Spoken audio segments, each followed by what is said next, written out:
Safety in the shelter of your wings. When trouble comes against me, you will hold me in your arms. Show the world the reason why I sing.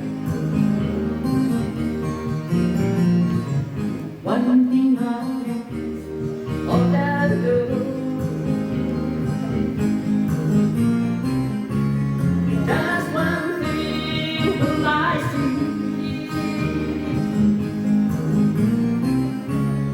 I may dwell in the presence of the Lord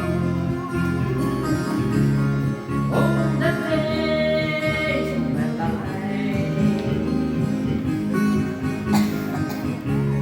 I may dwell in the presence of the Lord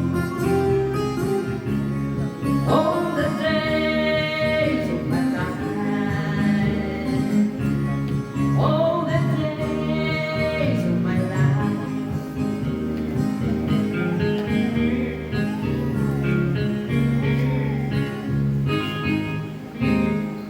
Thank you.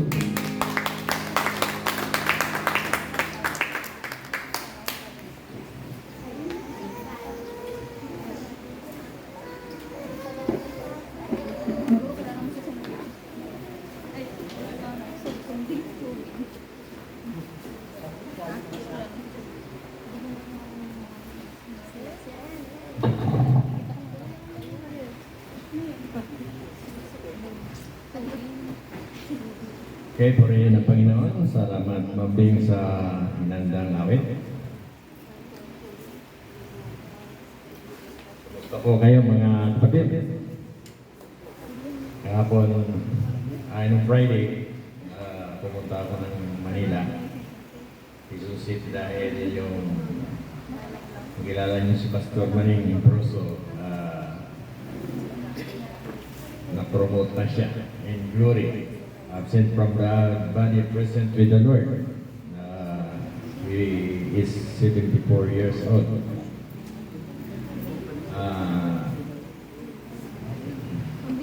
Mga bata pa namin, student pastor siya, na-assign siya doon sa amin sa Bicol. Isa rin siyang Bicolano. At bigla siyang na-stroke. Yung asawa niya mayroong sakit na na-stroke na rin siya ilang beses. At siyang nag-aalaga. At meron siyang dalawang apo, ay tatlo. Yung mga anak niya nasa abroad kasi yung isa kapitan sa barko, yung isa nasa Canada. Nag-migrate. Pero yung apo nandun sa kanya. So nabigla sila kasi masaya pa daw siya during that week. Then one time lang siya na stroke. Punta siya ng CR madaling araw. Then narinig ng asawa na hirap siya na tumayo. Na humihilik na. Then ginising niya yung mga apo yun. Nakumatos. So, hindi na akalain na gano'n ang nangyayari. Masiyahin yun. Para biro, nag-present hindi ka antokin kasi marami siyang mga humorous illustration. At very active siya sa ministry. Umpisa na nag-graduate siya sa Bible School hanggang ngayon. Dami niyang mga churches na na-assign. Finally, nag-settle sila sa Manila. So, ganyan ang buhay. Hindi natin alam. Kala natin malusog tayo. Pero, sabi nga na napapagaling yung sakit, pero yung kamatayan, yung kukuha ng Panginoon. Kung doon na ang hangganan ng buhay mo, hangganan lang yan doon. So, dapat handa tayo pag dumating ang punto na ma-promote tayo. Sa mga mananampalataya, supposed to be, tawag natin yan, sabi na po, absent from the body, present with the Lord. Okay? Ibig sabihin, kasama na tayo ng Panginoon pag kayo mananampalataya. Ganun pa man, kahit nakahanda tayo, may mga naiiwan tayo na mga mahal sa buhay na nalulungkot. Tawag natin yung nagdadalamhati. Pag mayroong nauna na kinuha ng Panginoon, hindi natin yan iiwasan na magdalamhati, lalo na pagkasama mo sa bahay. Buhat ng balik pa siya, kasama mo na hanggang tumatanda na kayo. Spiritually speaking, sasabihin natin, kasama na ng Panginoon. Masaya na siya doon, hindi na siya maghihirap. But emotionally speaking, nararamdaman natin yon, yung kirot. Pero unti-unti naman niya napapagalingin ng Panginoon. Nag-speak ako, binigyan ako ng pagkakataon na mag-speak. Supposed to be, pupunta ako doon bukas. Lunes kasi Martes yung living. Doon pa lang, ngayon pa lang, bukas pa lang darating yung anak niya, na kapitan. Pero since binigyan ako pagkataon na mag-speak Friday, kasi naka-execute yung mga pastor na mag-speak, kaya minabuti ko na pumunta doon ng Friday na mag-speak. Kasi may mga schedule. At kahapon, dumiretso rin ako sa Cavite kasi graduation din ng GTCM, yung mga missionary. Merong 8 na nag-graduate, tapos magiging silang missionary, iba sa Japan, sa Laos, sa Myanmar. So, 8 ang nag-graduate kahapon. Then si Pastor Marco dumiretso sa funeral. Ako, nagsakay na ng bus papunta dito. So, yan ang kaunting update sa ating ministry. So, ngayong umaga,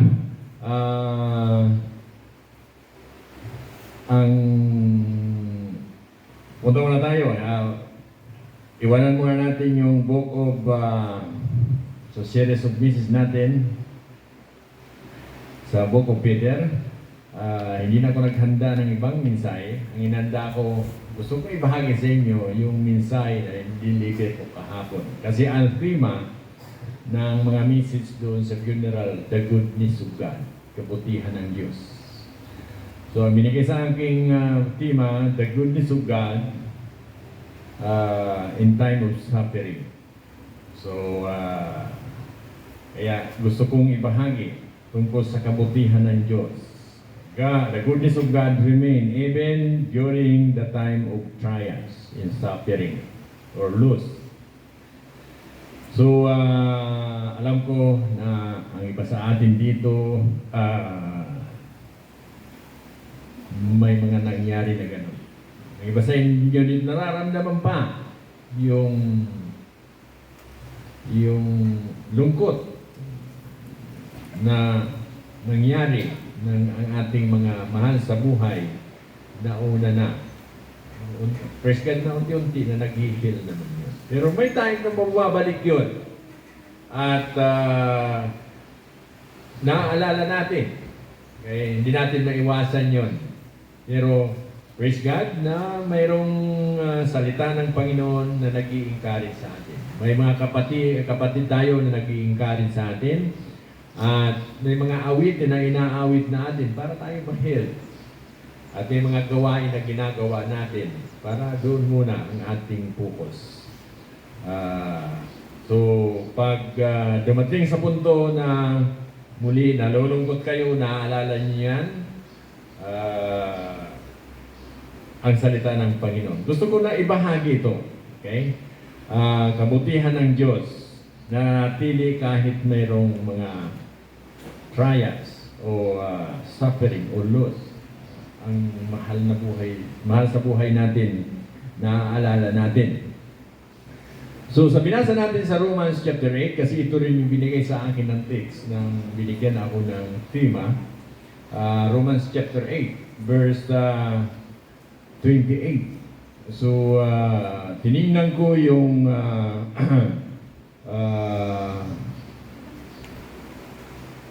context nito para mairelate ko yung mensahe tungkol sa kabutihan ng Diyos na kahit mayroong mga suffering tayo.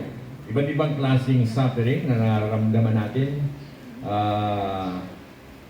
Physically, dito, we are, sabi nga, we are groaning creatures. Pag meron tayong mga karamdaman, we suffer. Ang iba masakit ang likod, ang iba masakit ang tiyan, masakit ang puso, emotionally, marami. Isa sa mga suffering na naramdaman natin. Yung iba, nagugutom. Yung iba, nasubrahan sa gutom, kakain ng bigla. Sumasakit naman ang tiyan. Yan. Ang iba, masakit sa bulsa. Walang madugot. So, panto yan ng suffering natin. Yung iba, pagod na nagtatrabaho. Pero okay lang yung napapagod kasi pag uwi mo sa bahay, matulog ka, kinabukasan, refresh ulit. Okay. Pag pagod sa physical, madali yung gamot. Okay. Kasi magpahinga ka, matulog, karoon na ng relaxation, okay na naman. Pero minsan, pag yung sakit na emosyonal, medyo mahirap. Okay, kasi minsan yung pa naging dahilan na hindi ka makatulog ng mabuti. Minsan pa yung pa naging dahilan na naapektuhan yung ating physical dahil emotional yung ating sakit. Pag spiritual yung sakit natin, of course, the Word of God, yung fellowship, yung pakikinig ng salita ng Panginoon, madali tayong matuto, maging lumakas muli spiritually. So iba't iba yung situation natin. So ano man yung suffering natin yun, either physical, spiritual, emotional, mental, alalahanin nyo yung kabutihan ng Diyos. Nandiyan palagi. Napakaganda yung awitin na yun about the goodness of God, kabutihan ng Diyos. Siya sa mga paborito mong kanta.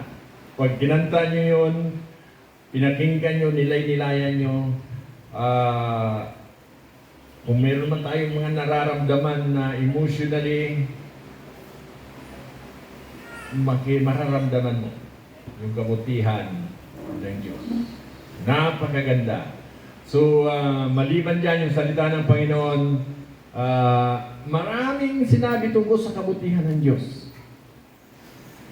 The goodness of God, sabi niya, yung mercy is forever and ever. Pag sinabing goodness of God o kabutihan ng Diyos, isa yan sa mga katangian ng Diyos, moral attributes of God. Pag mayroong kabutihan ng Diyos, nandun yung kanyang pag-ibig, nandun yung kanyang biyaya, nandun yung kanyang habag, yung mercy, nandun yung katotohanan. So nandun, saklaw niya yun. So lahat na katangian ng Diyos, attributes of God, makikita natin na talagang mabuti yung moral attributes of God. Pero may kanyang katangian, yung tinatawag na non-moral attributes, na siya ay judge, parihas, minsan hindi maintindihan ng iba yun. Pero yung kabutihan ng Diyos, yung kanyang katangian, makita mo na napakagandang pagnilay-nilayan. Kaya, sa panahon na tayo'y may nararamdaman, sabi ko nga, pinagdadaanan, isipin natin yung kabutihan ng Diyos. Dito sa binasa natin sa Romans chapter 8, verse 26 hanggang sa last verses, meron akong apat na dahilan, 4 reasons why the goodness of God remains in times of suffering. Apat na rason na makikita natin dito. I hope matandaan natin ito. Very simple, very basic, pero kailangan na pagninay-nilayan natin ito. Paalalahanan ang bawat isa sa atin. So, kaya yung mga nandyan, sana pakinggan natin. Okay. Baka iba, nag-i-scam pa kayo dyan sa cellphone. Hindi natin binabawal ang cellphone na hawakan nyo. Pero during the time of worship, see to it na ang panahon na yon ibigay nyo sa Panginoon. Kung ginagamit yung cellphone, gamitin mo para may record yung message. Sana yun ang ginagawa nyo. Gamitin nyo yung cellphone kasi may recording naman yan. Kung hindi man kayo makabidyo. Ako, kung hindi ako nakabidyo ng message ko, ini-record ko. Para meron kong pag-record. Maybe someday, ipapublish ko rin yun. So, isa yan sa mga gawa nyo kung hindi nyo matiis na hindi bitiwan yung cellphone. Minsan kasi yun ang nagiging suffering ng mga kabataan ngayon. Pag wala yung cellphone, parang hindi mapakali. Sana hindi pa tayo dumarating sa punto na gano'n. Dumarating sa punto na nagkakaproblema pag hindi nakita yung cellphone. Pag hindi katabi yung cellphone. Kasi parang doon ang pinaka-access natin, pinaka-sigla natin. Sana hindi dumating sa punto pa ng ganyan. Kasi pag nagkakaproblema na kayo na hindi nyo nakita na hawakan yung cellphone na kung ano-ano nang iniisip nyo, ay, something wrong na. Okay? Kasi huwag tayong magdepende too much sa cellphone. Doon kailangan natin yan sa communication, kailangan natin yan sa pag-research, kailangan nyo yun. Pero huwag kayong magdepende too much on that. Na biglang nawala, hindi nyo na makontrol yung sarili nyo. Hindi nyo alam kung gagawin. Iba na yun. Symptoms na yon na you are suffering inside na ano tawag doon? Yung pag-aalala. Okay. Sana. Okay, ngayon, back from the Word of God na gusto kong ibahagi why the goodness of God remain in time of suffering. Una, na dahilan, dahil walang makakapaghiwalay sa atin sa kanyang pag-ibig. Balikan natin ating binasa sa verse 38, sapagkat natiyak kung walang makakapaghiwalay sa atin sa kanyang pag-ibig, kahit ang kamatayan o buhay, ang mga anghel, o mga pamunuan, o mga kapangyarihan, o mga kasalukuyan ang hinaharap, at kataas-taasan o kalaliman, walinman nila lang ay hindi makapaghiwalay sa atin sa kanyang pag-ibig. Sa verse 25 sabi niya, sino ang makapaghiwalay sa atin sa pag-ibig ni Kristo? Ang kaguluhan kaya? Ang kapaghatian? Pag-uusig? Paghuhukom? Kahirapan? Panganib? Kamatayan? Sino kaya? Kung kayo nasa Panginoon, ang pag-ibig ng Diyos na tanggap niyo na dahil sa kanyang kabutihan, mayroon bang makakapaghiwalay? Kung ano man ang pinagdadaanan nyo, wala po.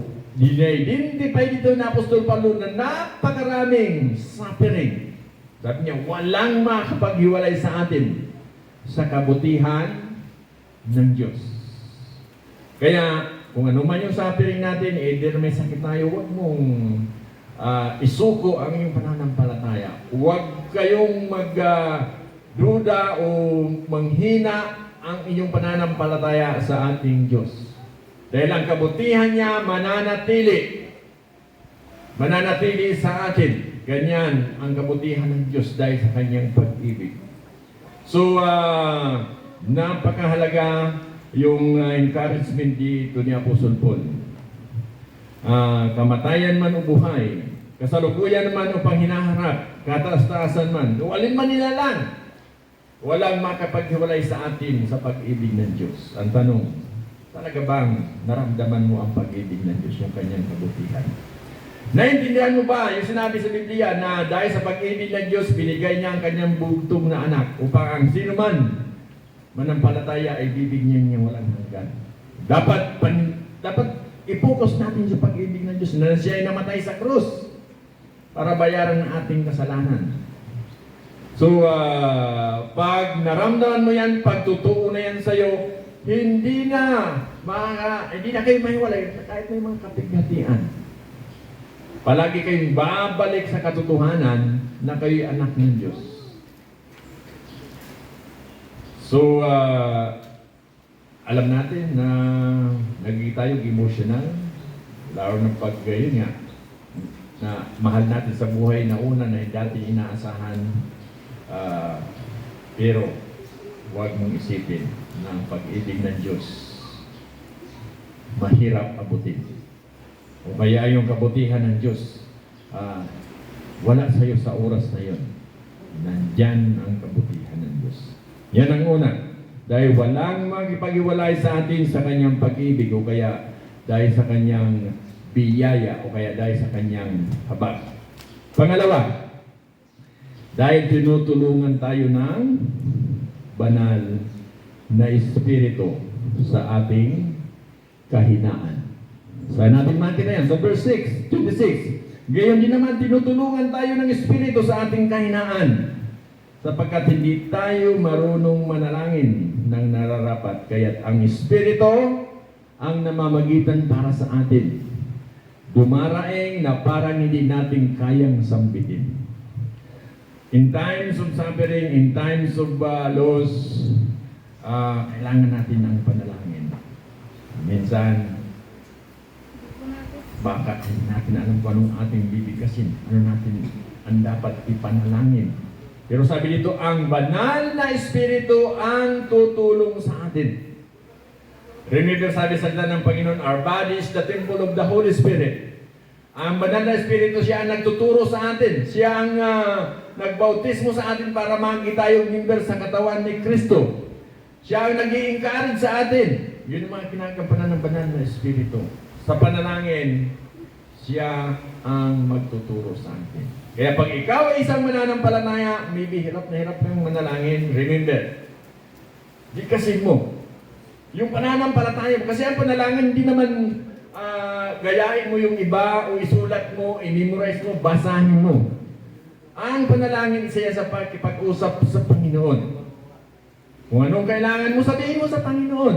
Kung natutuwa ka, dahil sa biyaya, sabihin mo sa Panginoon. Kung may request ka, sabihin mo sa Panginoon.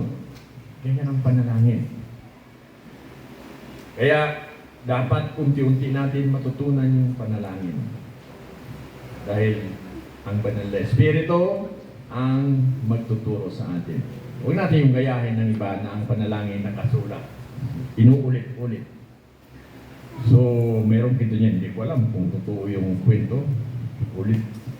Sulat yung panalangin niya, ulit-ulit. Nung tinatamay na, sabi niya, Lord, yun ang panalangin ko. Tinuturo niya na lang doon. Okay. Bahala ka na, Lord. So, iba naman, panalangin na panalangin, ulit-ulit yun. Parehas. Ang tanong, nasa puso ba kaya nila pag ulit-ulit noon? So, ang tunay na panalangin na tinuturo ng banal na Espiritu, kung ano ang kailangan mo, kung ano ang pasasalamat mo, sabihin mo sa Kanya. Kung mayroon kayong mga mahal na anak, kinakausap nyo, ganun. Kinakausap nyo na may pagmamahal. Kung kayo yung mga anak, kinakausap yung nanay at tatay nyo, dahil may kailangan kayo, ganun ang panalangin. Huwag kayong mahirapan. Kung mahirapan man kayo, ang pangako dito ng Panginoon, ang banal na Espiritu ang magtuturo sa atin Sabi niya, ang Espiritu ang namamagitan sa atin. Dumaraing ng parang hindi natin kayang sambitin, pero ang banal na Espiritu ang tutulong sa atin. Yun ang tanda natin. Banal na Espiritu. Siya ang helper natin sa panahon ngayon. So, ang Diyos ay nandyan through the presence of the Holy Spirit. Sana nararamdaman natin yung sinabi na our body is the temple of the Holy Spirit. He is living in us. Alam natin yun at nararamdaman natin. Pangatlo, na dahilan kung bakit ang kabutihan ng Diyos na nanatili na kahit tayo'y nag-suffer. Dahil sa lahat ng bagay, ang Diyos ay gumagawa para sa kabutihan natin. Kasama ang kanyang mga nagmamahal. Palagi itong kinukot, very familiar verse ng mga mananampalataya. Palagi natin ito naririnig, palagi natin na sinasabi niya. All things, sabi pa sa English, all things work together for good to those who love God. Sabi din sa Biblia, alam natin, sa lahat ng bagay ay gumagawa ang Diyos para sa mabuti. Kasama ang mga nagmamahal sa Kanya. Silang mga tinawag ayon sa Kanyang layunin. So, lahat na nangyayari, ito'y kalooban ng Diyos. Sabi niya, all things work together for good. Paano yun? Sabi niya, una, yung mga nagmamahal sa Kanya. Yan ang dapat tandaan natin. Yung mga tinawag ayon sa Kanyang layunin. Ang Panginoon Diyos may layunin sa bawat sa atin. Sa atin ang mga mananampalataya, dapat yung pagmamahal natin sa Kanya, hindi mawala yung pag-ibig. Dapat naintindihan yung natin yung pag-ibig ng Diyos na nandiyan palagi, yung kabutihan niya, pero dapat ibigin natin siya in return. So yung mga nangyari yan, mahirap man yan, sabi niya, all things work together for good. Isang illustration sa amin ng mga farmers, bago tutubo yung itatanim dyan o kaya palay, anong ginagawa namin sa lupa? Araruhin. Linisin. Talagang bubugbugin mo yung lupa, tapos ibabaon dun yung tanim, yung palay. Minsan, hindi na natin manual, traktura na, papadaanan yun. Tapos, ilalagay yung puna, papadaanan ulit. Kita nyo kung paano nangyari doon sa lupa? Dahil doon, tutubo yung buto. Pag may tumubo na damo, i-isprehan ulit. Pag nasubrahan, mamamatay yung... Pag maling isinilagay mo na herbicide, mamamatay, pati palay. Pero ang Diyos, pinatubo niya yun. So sa atin ang mga mananampalataya, minsan ganyan ang nangyayari. Sabi nga na Apostol Peter, yung panayals para testingin yung ating pananampalataya. Kung bagay yun ay dalisay. Kaya kung may mga pinagdadaanan tayo, alalahanin nyo na yun. Kung binigay man yan ng Panginoon para sa ating pananampalataya. Para magi tayong matatag. Huwag kayong susurrender dahil lang sa ganyan na pinagdadaanan. Remember na yung unang mga mananampalataya, yung suffering nila, sabi ng Apostol Paul, hindi pwedeng ikumpara doon sa mga nangyari sa kanila. Alam naman natin yan, kung nagbabasa kayo ng Biblia, kung paano naghihirap yung mga Kristiyano noon. Palagi natin naririnig yung kwento ni Apostol Paul. Kung nagbasa kayo sa Acts 9, ganyan ang nangyari. Kung ano ang nangyari sa mga Kristiyano noon, kung paano sila hinahabol, pinapahirapan. Pero, dahil sa kabutihan ng Diyos, nanatili silang tapat. So, kahit pinipersecute sila, nag-scattered man sila sa iba't ibang lugar sa Middle East, sa Europe, pero nung hindi siya namatay, nagpatuloy sila. Si Apostol Paul, lagi natin yung nababanggit, nang siya ay persecutor, hinuhuli niya yung mga bata, mga babae, para gapusin, para dalhin sa Israel. Pero, yun, dahil sa biyaya ng Panginoon, naligtas si Apostol Paul. Pero pagkatapos niyan si Apostol Paul din ang pinipersecute. Hindi tumigil si Apostol Paul na kahit siya ay pinaratangan, kahit na siya ay gustong hulihin at patayin din, patuloy siya. Nag-iikot sa may Eastern Europe, sa Middle East, sa may Turkey, para ibahagi yung biyaya ng Diyos. Sinulatan niya yung mga Kristiyano noon na kahit taga-bilanggo na siya, nagsulat pa rin siya kay Timoteo, kay Titus, sa mga taga-Episo. Hindi mo just imagine kung ikaw ay mabilanggo. Ang bilangguan noon, hindi kagaya ng bilangguan ngayon. Sabi nila, ang bilangguan noon nasa dungeon, sa ilalim. Ngayon, pag nasa Amerika na kabilanggo, wala kang pagkain, magre-reklamo yung bilanggo. Maliban lang dito sa Pilipinas, pag nabilanggo ka daw sa piitan dyan sa Quezon City, siksikan. Okay? Ang pagtulog, palit-palit. Okay? O kaya nakatayo. Kahirap. So, pero, paano sila naghirap? Dahil sa kanilang kamalian. Kung maghirap man tayo dahil kay Kristo, dahil sa ating pananampalataya, isipin natin, nasabi ng Apostol Paul, all things work together for good. Initis ang ating pananampalataya. So, yan ang pangatlo. Dahil sa lahat ng bagay, ang Diyos ay gumagawa para sa kabutihan natin. So, nung nag-message ako doon sa funeral, since si Pastor Maning ay very close sa amin yung kanyang family, kasi talagang yung pastor na yun, masiyahin. Marunong talaga siya na ginagampanan niya yung kanyang, kaya marami siya mga churches na natulungan na start. Kaya maraming pumupunta doon, ang naka-schedule. Pero isa sa mga nayanig yung damdamin ko, yung anak niya si Ma'am Jean tumawag, nasa Canada ngayon, sama yung kanyang asawa. Yung kanyang mga anak, sina Pastor Maning nag-aalaga. 13 years old yung bunso. Yung pangalawa, 20 years old. At yung lola nila, inaalagaan nila. Although may katulong daw sila pag-araw, pero paggabi si Pastor Maning. At before that, nangyari, na-stroke na nga si Ate Lloyd. Inaalagaan nila.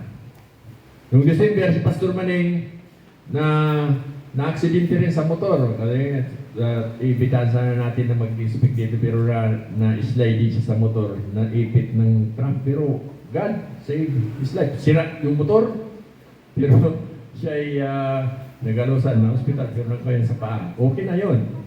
December, okay na siya. Hindi na nga siya nag-motor. Pero dumating sa ganyan. So, talaga hindi ko habang nagagawa ako ng message sa mga kinakausap, paano yung mga anak mo? Nandoon, Pastor. Makauwi ka ba? Hindi. Bakit? Kasi pumunta sila doon, nag-apply sila ng visa. Pag umuwi sila, silang mag-asawa, back to zero kasi mahigpit niya yung pagbabalik.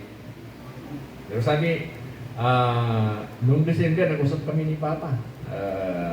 Alam niya na, paano yung mga anak mo? Hindi nga, Pastor, pero nagi silang matured. Okay? At tinitingnan ko kung kayo nasa kalagayan ng ganun. Yung mama nyo nasa malayo, sino ga-alaga sa inyo, biglang namatay at andulan nyo. Kailangan tulungan.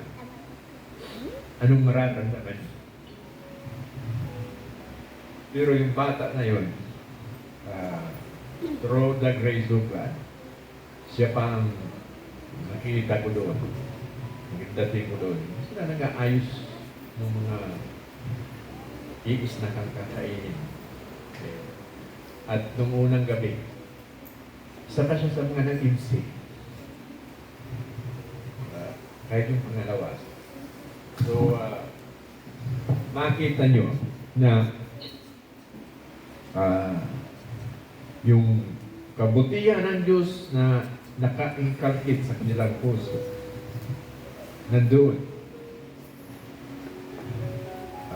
Although, sabi ko, mahirap yun. Hindi natin alam kung ano talaga nararamdaman nila. Pero since yung mga mananampalataya doon, nandoon, tumutulong, yung mga kamag-anak na yung mga kamag-anak nandoon, nagkakaisa sila. Na kahit mayroong mga ganyan. So, yun.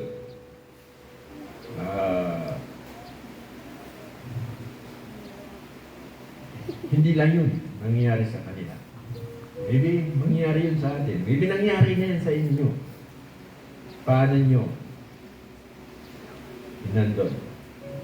Ngayon na mananampalataya na kayo, ngayon na alam nyo ang salita ng Panginoon, ng kabutihan ng Diyos nandyan, ang pag-ibig ng Diyos nandyan. Okay? So, tandaan natin, lilipas din yun.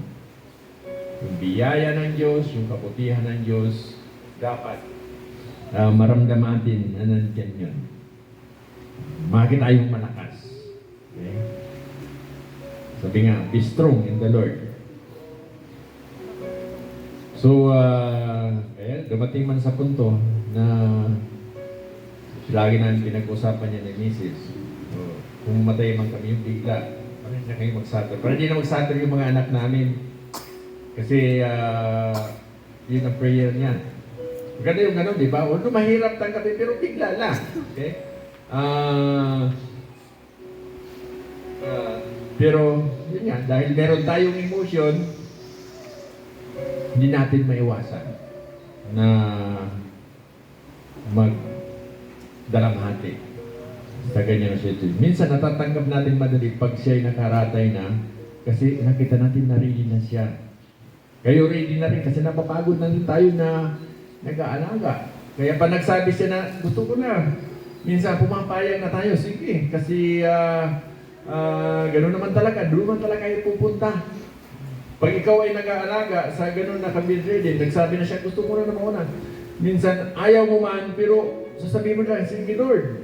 Kasi gusto niya na maging tahimik. Kaya nga, nung na-hospital daw siya, sabi, pinatawagan si Mami kung lalagyan siya ng tubo. Para, di ba, kung anong purpose, tinutubuhan, di ba? Para medyo tumagal-tagal pa. Yung kapatid niya daw pumayag. Pero ako, sabi niya, hindi ako pumayag. Okay? Kasi, sabi niya na, pagtubuhan, talagang mamamatay na, ang hirap daw yan, masakit daw yun. Kaya sabi namin ni Mrs., pag kami, mga anak, pag kami ng ganyan, huwag nyo na kayo patubuhan pa. Kasi, talagang mamamatay ka naman, tutubuhan ka pa. So, hintayin na lang yung nature na darating yun, kaysa mamamatay ka na, tutubuhin ka na, hindi, nahirap yun, di ba? So, kaya physically, practically speaking, kung ganyan na yung kalagayan, huwag na, let the Lord, kung ano yung kalooban ng Panginoon. Minsan napag-usapan namin yung kanyang kapatid na pastor, na-stroke siya, nakabawi. Tapos, sige, sa ulit sa ministry, na-stroke ulit habang nagbabago study. Yung ginawa ng yung asawa, ng mga anak, pinaoperahan. Hoping. Kasi usually naman, ganyan ang mga payo ng doktor. So, nakumatos siya ng matagal. So, nag-alaga sila ng matagal. At, siyempre, talaga physical, doon tayo darating. Nung nandun siya sa Mindanao, namatay yung mama niya, sumabay sila na mamatay. Hinintay lang. Kaya nung nandun siya sa Mindanao, sabay na namatay. Sa ngayon, sabay. So, ganyan ang buhay.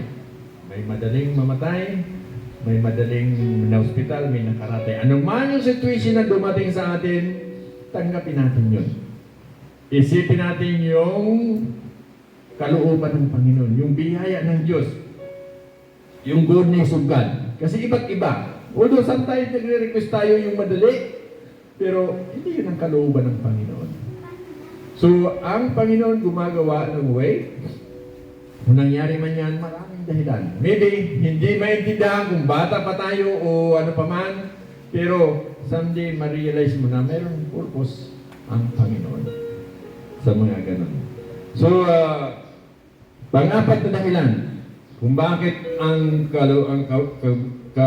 kabutihan ng Diyos na natili kahit mayroong mga trials, dahil ito'y pinatunayan niya sa cross. Pinatunayan ng anak. Kung sa pangalawa, tinutulungan tayo ng banal na Espiritu. Pangatlo, ito'y ginagawa ng Ama na maging mabuti para sa lahat. Yung pang-apat, ito'y pinatunayan ng anak na si Kristo sa cross. Sa verse 32, sabi niya, kung ang sarili niyang anak ay hindi niya ipinagkait, sa halip ay ibinigay niya para sa ating lahat. Hindi kaya niya ibigay ng masagana sa atin ang lahat ng bagay? Sino ang makakapagharap sa atin sa paratang laban sa mga hinirang ng Diyos? Gayon, ang Diyos ang nagpawalang sala sa kanila. Okay, so, alam natin yun, na ang Diyos pinatunayan ng kanyang anak namatay sa krus para sa makasalanan, para tayo maligtas. Yan ang kabutihan ng Diyos. Na kahit yung mga tao makasalanan, namatay siya sa cross para tubusin yung sanglibutan. Pag natanggap mo na yung kanyang pangako na pag sumampalataya kayo sa kanya, malilinisan ng ating kasalanan, magiging kayong anak. Paghawakan natin yun. Kasi yan ang totoo. Siya'y namatay, inilibing, at nabuhay muli. Yun ang magandang balita na palagi nating inuulit from 1 Corinthians chapter 15 na si Kristo namatay, inilibing, at nabuhay muli. So, yung kamatayan doon, masakit. Nung nabuhay siya muli, masaya. Dahil nagkaroon tayo ng pag-asa. At sinabi niya rin na siya'y babalik muli. So, kung mga nangyari, kung si Kristo yung kanyang kamatayan, ang kabutihan doon para tubusin yung isang libutan, yung kahirapan natin. Maybe hindi natin maintindihan, pero dapat maintindihan natin. Pag nagmamature kayo spiritually, maintindihan natin yun. At yun, kung mayroong mga pagdalamhati, dapat tingnan natin yung kabutihan ng Diyos. Natural lang nagdalamhati. Si Kristo, nung namatay si Lazaro, yung kanyang kaibigan, sabi niya, si Kristo umiyak. Sabi na Apostol Pablo, kung magdalamhati man kayo, hindi kagaya na hindi mananampalataya. So pagdadalamhati, natural lang yun. Dahil someday ay gagamitin niya ng Panginoon. Okay? So, alalahanin natin na kahit may bagyo, kahit tag-ulan, ang sikat ng araw nandyan palagi. Pagkatapos ng bagyo, pagkatapos ng ulan, sisikat muli ang araw. So, hintayin natin sa ating mga buhay na may time na may mga bagyo tayo sa buhay, pero lilipas din yun. Balik tayo sa kagustuhan ng Panginoon. Balik tayo sa kabutihan ng Diyos. Balik tayo sa pag-ibig ng Diyos. Sa katotohanan. So yun ang encouragement sa atin. So praise God na meron tayong katotohanan from the Word of God na yun ang panghawakan natin. Kung ano man yung nadadaanan natin na suffering, temporary lang yun at ang Panginoon nandyan palagi. Isipin natin yung pangako niya na buhay na walang hanggan. Isipin natin na si Kristo babalik muli. Yung mga namatay, unang bubuhayin at tayong mga buhay, babaguhin ang ating katawan. So, napakaganda yung kabutihan ng Diyos na kahit anuman ang nangyari sa mundo na nanatili ang kabutihan ng Diyos. So, ang panalangin ko, paghawakan natin yun. Ang tanong ko sa inyo, Totoo ba na ang kabutihan ng Diyos nandyan sa inyo? Natanggap niya? Say amen. Dapat paniwalaan natin yun. Ang kabutihan ng Diyos dahil sa kanyang pag-ibig, dahil sa kanyang tiyaya, dahil sa kanyang habag, nandiyan palagi. Enjoy the goodness of God. Manalangin tayo.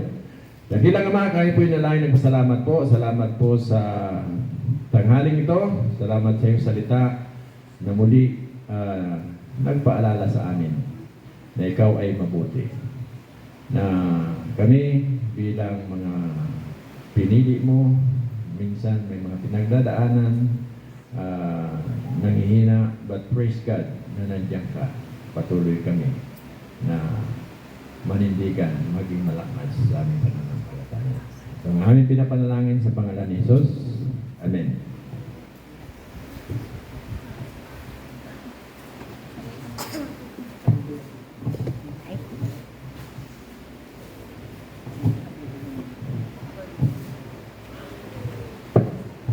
Maaari po ba tayong tumayo? 2 Corinthians chapter 9 verse 13. Ang bukas palad niyong pagbibigay sa kanila at sa lahat ang siyang magpapatunay na matapat niyong sinusunod ang magandang balita ni Kristo. Dahil diyan, magpupuri sila sa Diyos. Purihin ang salita ng Diyos.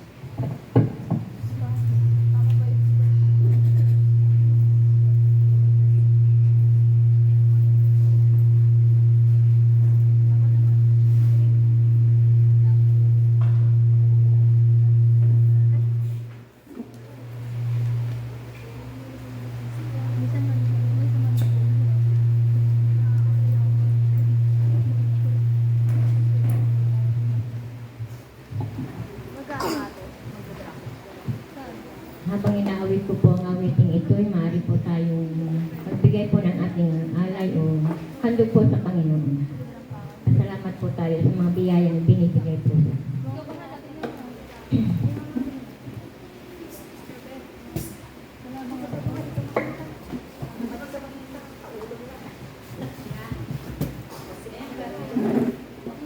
Safeguard, a brand formula with complete temperature protection, unlike another soap.